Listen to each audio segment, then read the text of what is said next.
Hello បងប្អូនអរគ្នាថ្ងៃនេះពិសេស9មេដងកាត់បានរថយន្តថ្មីមួយគ្រឿងទៀតអញ្ចឹងសូមធ្វើវីដេអូជូនបងប្អូន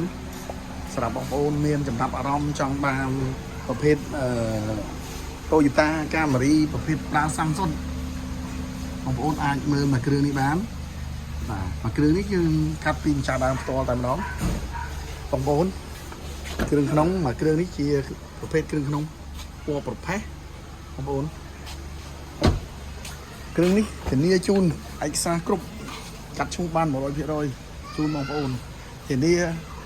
ម្ចាស់ដើមមកប្រឹកមេដៃជូនបងប្អូនតែម្ដងបាទមកគ្រឿងនេះស្លាកលេខភ្នំពេញពី BL បាទអញ្ចឹងសម្រាប់បងប្អូនមានចំណាប់អារម្មណ៍ចង់បានប្រភេទ Toyota Camry ប្រើសាំងសុទ្ធបងប្អូនអាចមកមើលមួយគ្រឿងនេះបានគិតតម្លៃពិសេសជូនបងប្អូនតែម្ដង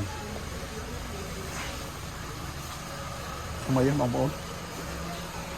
ចំពោះម៉ាស៊ីនប្រអប់លេខគឺយើងធានាជូនបងប្អូនតែម្ដងនៅសំណុំក្នុងឃ្លាំងតែម្ដងអូខេអរគុណច្រើនបងប្អូនចំណាប់អារម្មណ៍បងប្អូនអាចតាក់ទងតាម Telegram ឬក៏លេខទូរស័ព្ទរបស់ខ្ញុំបានអរគុណច្រើន